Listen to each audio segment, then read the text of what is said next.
Hello guys, sa video na ito ay lilibutin natin ang ibang parte ng Quezon Province at bibisitahin natin ang ilang magagandang tourist spot o historical landmarks na talagang dinarayo ng mga riders o turista na katulad ko. So ngayon ay solo couple ride kami ng partner ko sa isa na namang adventure na tatatak sa aming mga alaala. Taunang araw namin ay maglilibot muna kami sa isang protected landscape na matatagpuan sa Atimonan, Quezon na tinatawag na Atimonan Zigzag Park o sa mas kilalang Bitukang Manok. Sumunod naman ay sa Gumaka, ang kilalang tourist spot ng Sirena Statue sa Seaside View Deck at pati na rin sa Gumaka Bypass Road View Deck. Sa pangalawang araw naman ay aming pupuntahan ng isa sa historical landmark na matatagpuan sa Tayabas, Quezon na tinatawag ng Puente de Malagonlong at pagkatapos naman ay kami ay tutungo sa Kamay ni Jesus. Samahan nyo kami sa isa na namang unforgettable riding journey at dito na magsisimula ang ating video.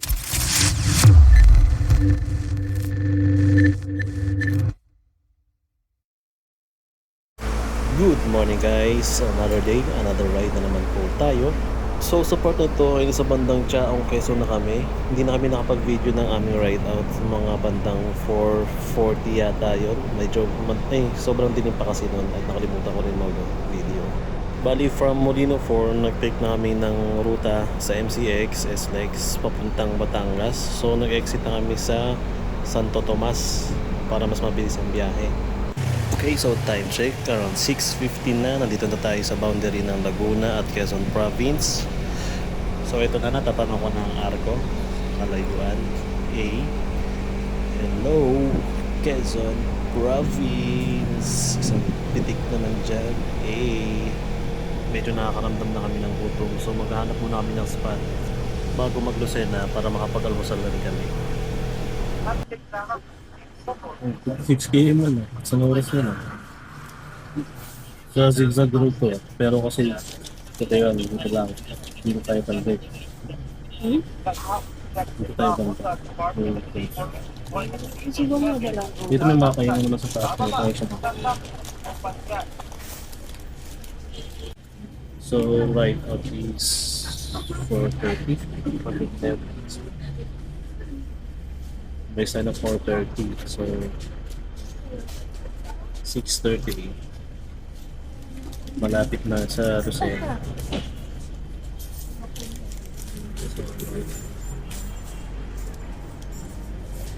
Tapos ako 1 hour and 40 minutes lang naging biyahe kasi STEX exit kami ng Santo Tomas. Hindi ko na-expect na masyadong mahal. Buo pala ito, pili natin. Kalakatik na.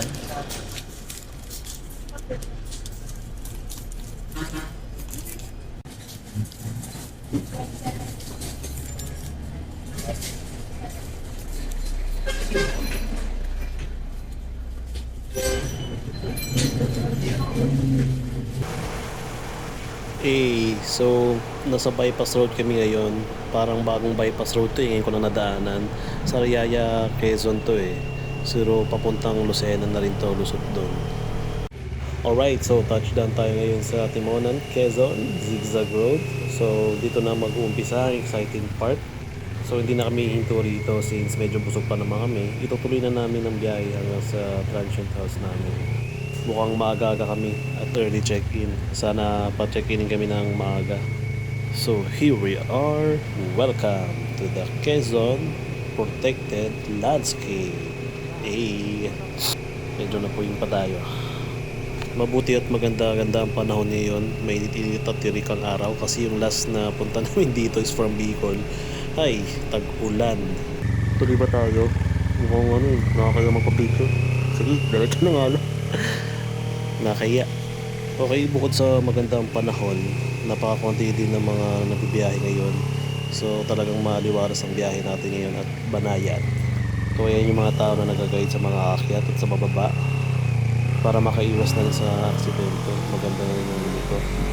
Kudos po sa inyo sa mga nag-guide sa mga ating biyahero. Buti at hindi kami inabutan ng ulan o hindi kami inulan habang biyahe. So far di pa naman naulan. Maganda-ganda pa ang aming biyahe simula pag-alis. So napakadelikado lang din ng kurbada. Okay lang sana kung hindi malubak. Kaso nga lang may mga lubak talaga na sumasakto sa kurbada. So delikado din. So ito, luwag. Hinto tayo dito. Ay, video. Tamang picture. Walang nakapark, tayo lang. Ay.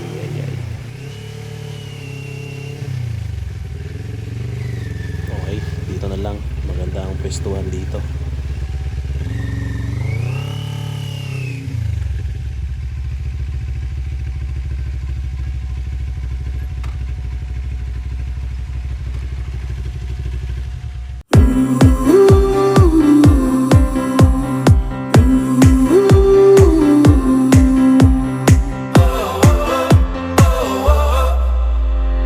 Wind is blowing through our hair, the lights are shining everywhere. From up above and down below, we fall into the afterglow. So now, this is the perfect night tonight. It's now or never. Come on, let's light up the sky.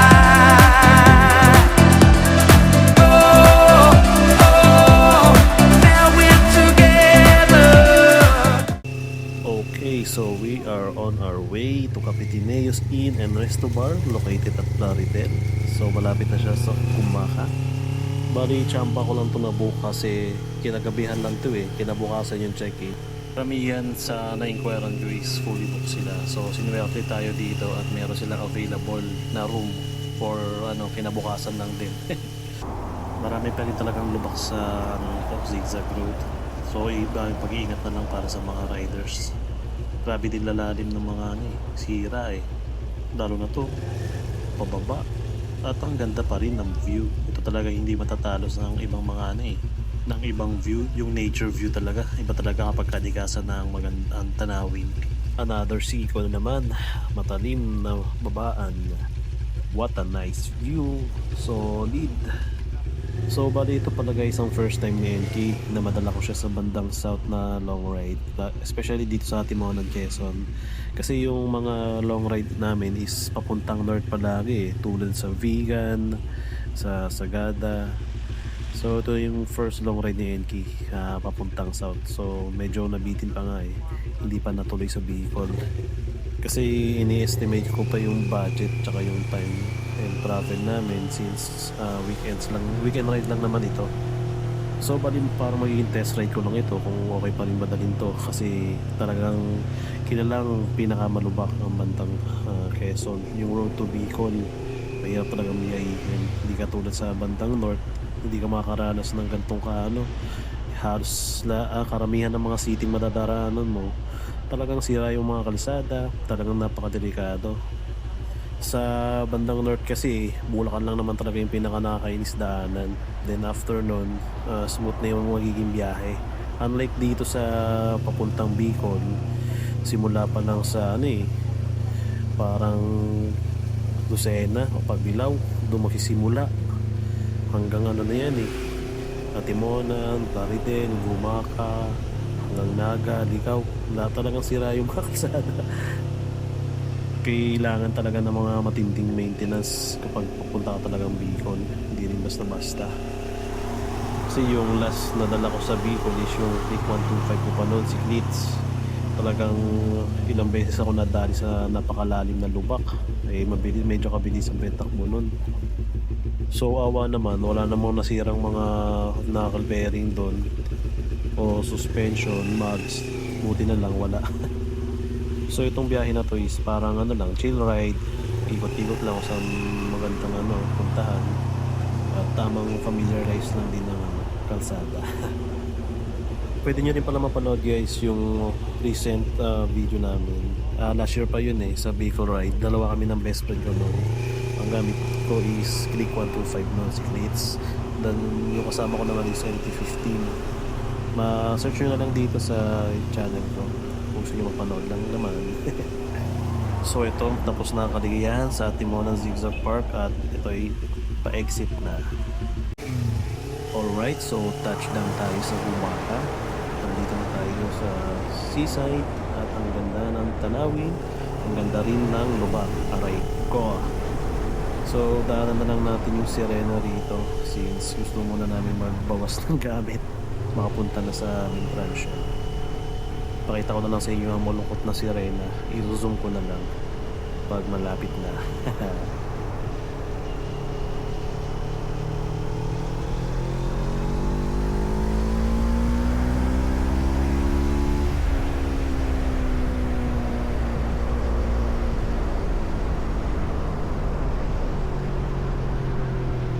So yan na ang Sirena ng malungkot.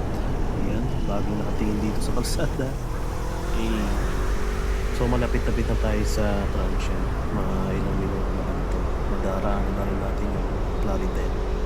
So pag nakita na natin yung arko na yon, malapit na kami. At eto na guys, natatanaw ko na ang arko ng Plaridel. Welcome to Plaridel! Okay, sa part na to is kausap ko na yung sa reception na dumating kami ng mga 9 AM. So supposed to be dapat ang check-in time namin is 2 PM pa. So sobrang aga.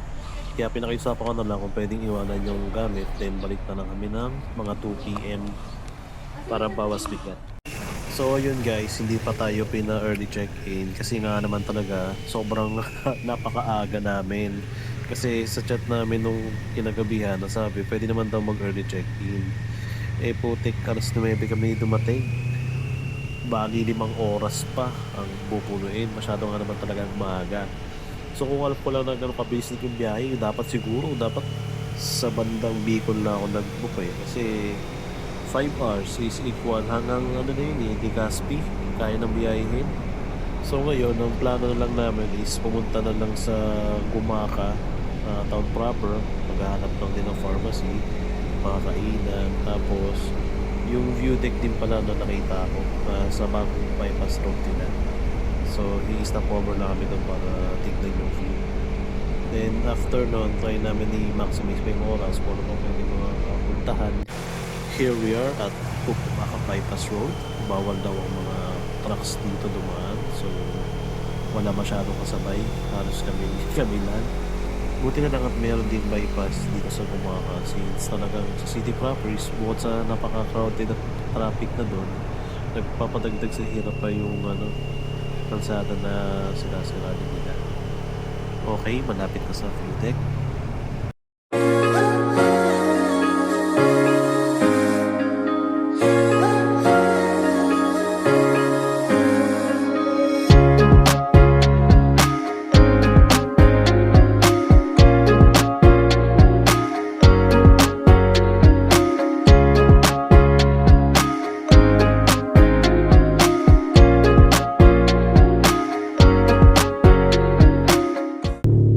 Okay guys, pabalik na kami sa main transient. So nagawa na namin ang mga dapat gawin sa Gumaca.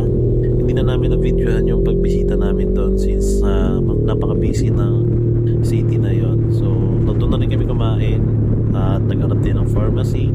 So may pinuntahan din kami isang cathedral doon na parang historical din. Ang kaso nga lang, occupied siya kasi may kinakasal. Nakapasok naman kami kaso nga lang di rin kami nagtagal, madali na rin kami umalis since nakakahiya rin baka makaabala kami sa photoshoot doon sa kasal. So nung paglabas namin, bigla rin kami inabot ng ulan, so magpaspas na talaga kami umalik. Bali ngayon mukhang mapagbibigyan na rin naman kami mag early check-in since it's 2 hours away na lang din naman para sa aming check-in time at wala na rin di rin naman occupied yung room eh, so pwede na kami mag check-in.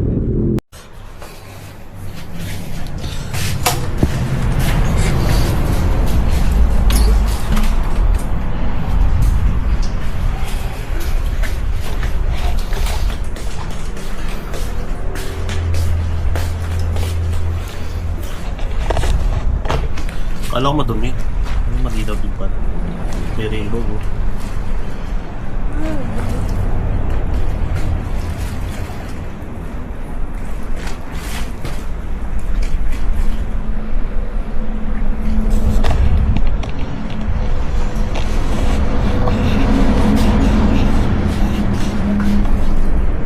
Ligo.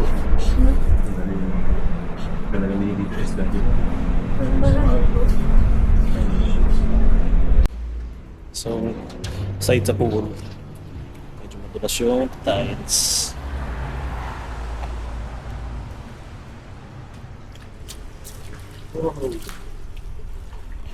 Gagi, pwede talaga sa dagat. So, uy! Ang babaw naman ang dagat.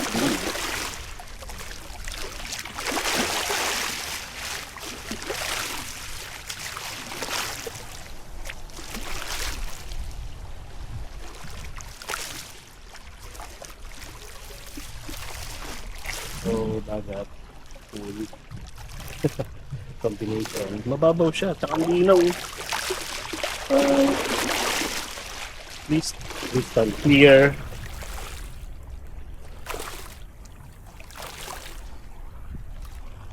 So, okay tayo. Hindi naman dagat.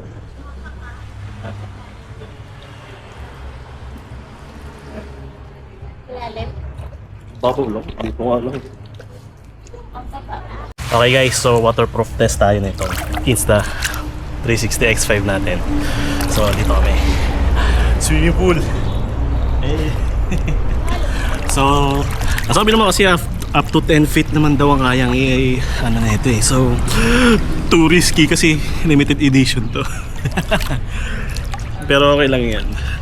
Tiwala naman ako sa mga napapanood ko na talagang waterproof siya. So ito, tetestingin natin dito sa malalim.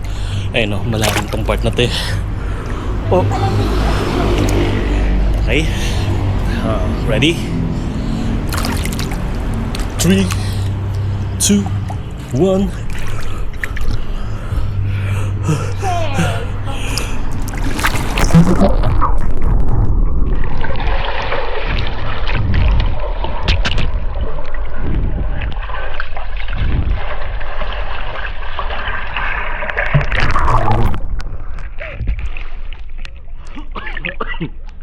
So, ang hirap lumangoy na may hawak na stick.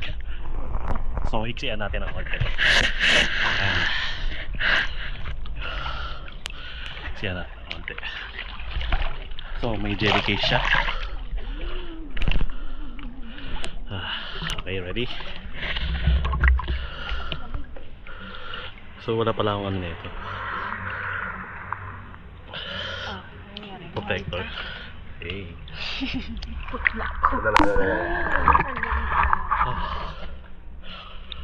Alam ba, hindi.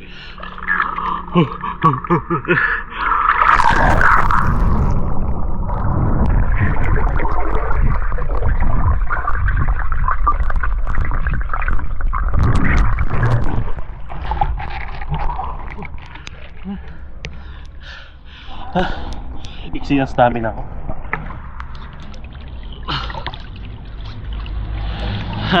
So ayun, ang waterproof test ng ating Insta 360 X5. So mababaw lang naman ito sa part na to. Okay, so gabi na, inabutan na kami ng pagsara ng resto dito sa tinutuluyan namin. Kaya lumabas na lang kami para maghanap ng mga kainan. Buti na lang meron malapit na 7-Eleven dito sa area na to. Tsaka may mga canteen din at sari-sari store. So hindi na rin kami nahihirapan makahanap ng for dinner namin. So after na ito makakain namin is magpapahinga na rin kami para makapag-ipon na rin ng energy para sa last trip namin sa kinabukasan dahil may pupuntahan pa kami sa Lokban at saka Tayabas. Morning guys. So kami sa news bumaga. Mixing.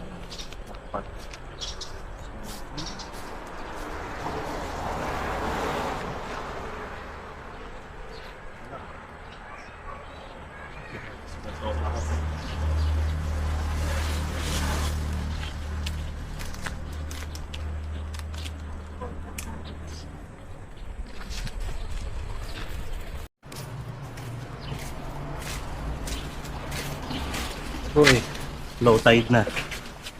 So check natin ang dagat. Okay, low tide na. Oh, ito beach nga oh. Oh, nabuha kami. So, ang ganda ng pwesto na kapag kasi it's dagat. Malinaw yung tubig. May mga ano lang, kalat-kalat. Pwede paliguan. Low tide sa ngayon. Kagabi, high tide. Hanggang dito, hinapos ng tubig niya. Yan, dito. So, lumulog-tulog na rin. So, ganito siya kapag low tide. Yan, guys.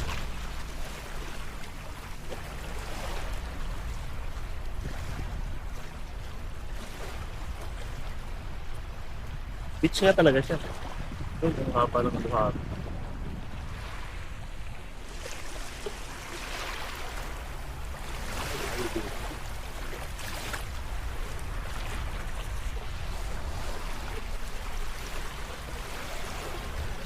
Buwag nga.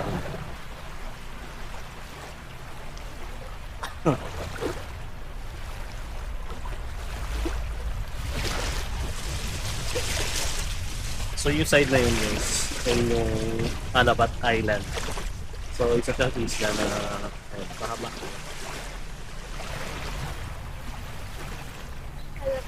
Makikita niyo na. So ngayon visible siya. Hindi siya nakapagpan ng mga kaya may patay natin.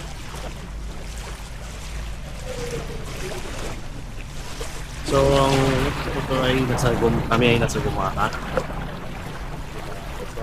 So, nagpas na kami na ako ng turban dito mo. So, pina namin kung namin nag-ipon. Ay, kulang na oras. Ngayon, kami pahinga. Kaya kami na matinaw sa tiwasay. Hindi rin tagdag ang bukbukad yan. Mabilis lang. Okay, time check around 10 AM na to. Tapos namin mag-empake, ready for checkout na kami. Bali, naghahanap namin yung ride out since hindi rin namin ma-anticipate kung ano magiging sitwasyon ng biyahe namin papuntang Tayabas at Lukban. So, ride out na kami. Bye-bye na Gumaka, huling suliyap.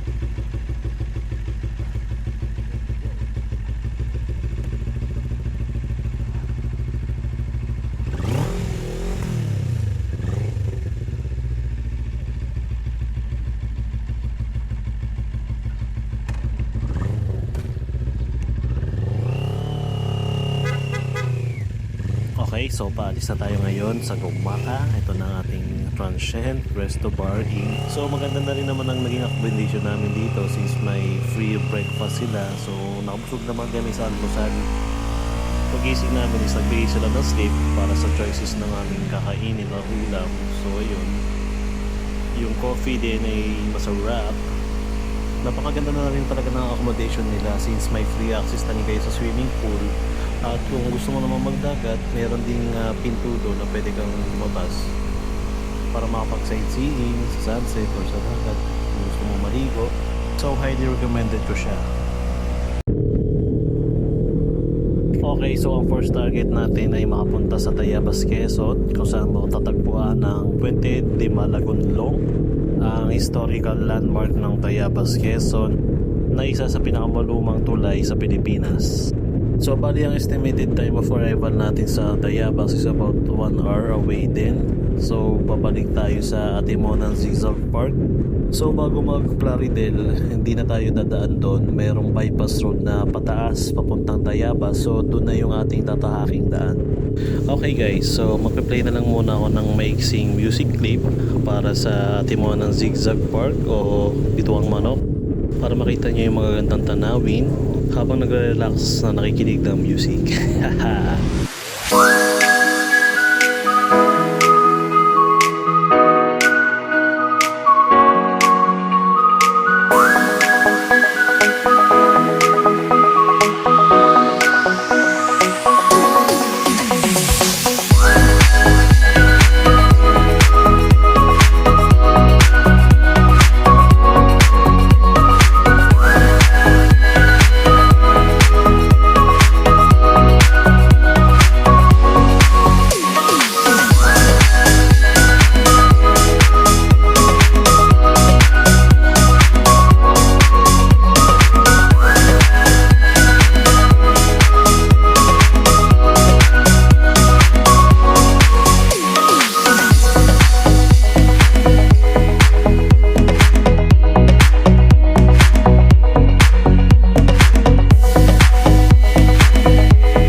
natin dito sa Tayabas. Magpagas na tayo since malapit-lapit na rin tayo sa Puente de Malagonlong.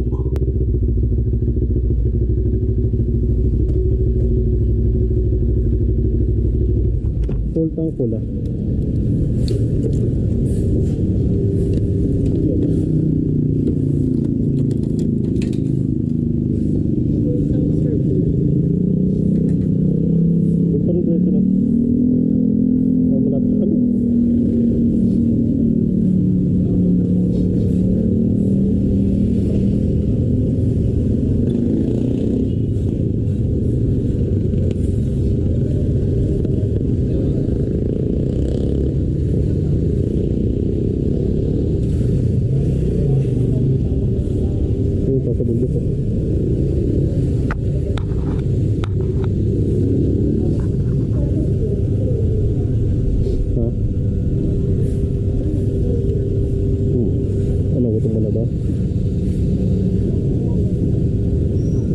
Nakasalok ba na tayo mag-gano'n? Wala. Kaya nasa gulo? Sabay bakit?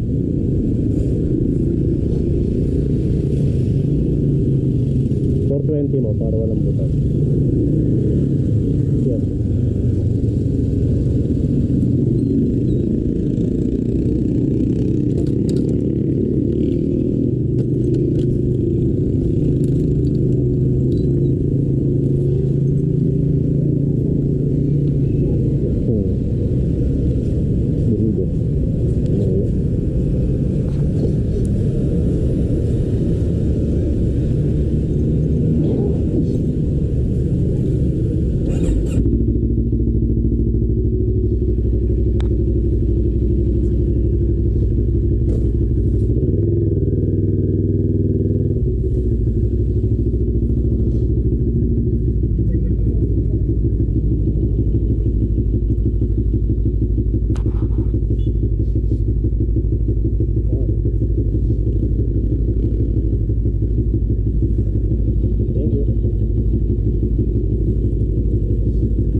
Okay, so malapit na tayo sa Puente de Malagonlong. So may quick trivia tayo para sa tulay na iyon. Iyon ay gawa sa bato na may 5 arko. Ginawa ito noong taong 1840 hanggang 1850. Imagine gaano na yan katagal. Ang mas matindi pa, sa pilitang paggawa ang ginamit dyan. Parang polo eservisyo style. Grabe yung sakripisyo, di ba? At alam nyo ba na halos 100,000 na adobe blocks ang ginamit dito. Kaya naman ito ang itinuturing na pinakamahabang tulay noong Spanish era dito sa Pinas. Dati ito ang pangunahing daan, ang main cargo route ng mga kalakal. Kaya napaka-importante talaga ng lugar na to sa kasaysayan natin. Pero ngayon, hindi na to ginagamit sa bigat ng trapiko. Pero isa na siyang historical landmark at tourist spot na dinarayo. So ano pa inaantay nyo? Tara na at explore natin ang iba pang ganda ng Quezon. Ride safe mga tol. So we're here na.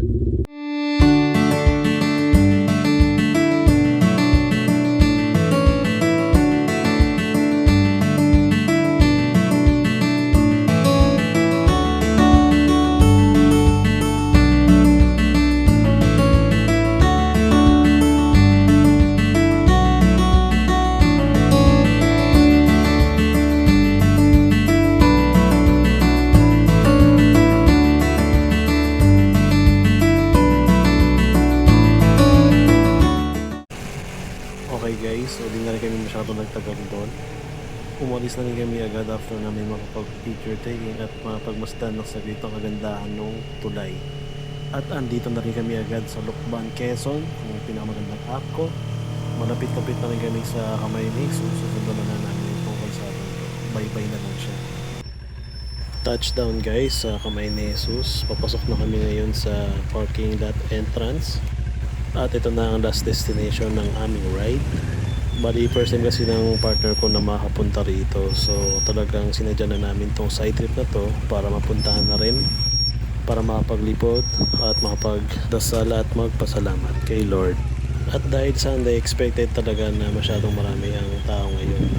Since marami talaga magsisimba, at dumarayo ng mga taga-malayo para na makita ang kagandahan ng lugar na ito para mapagsimba at malibot na rin ang mga attraction na makikita rito. Okay, tamang mapaghanapan tayo ng parkingan ngayon. Napakaraming sasakyan.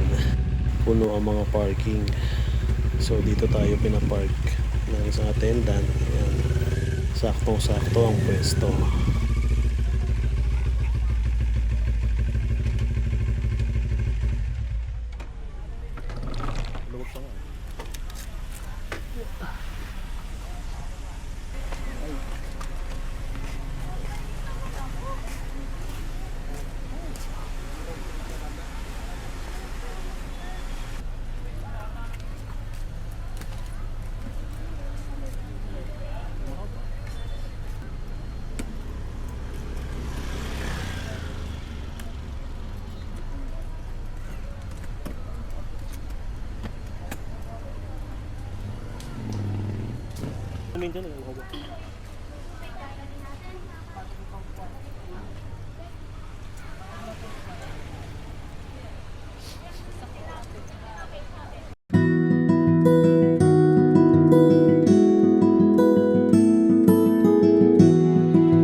Okay guys, so sa part na to ay nasa bandang Mayayhay, Laguna na kami.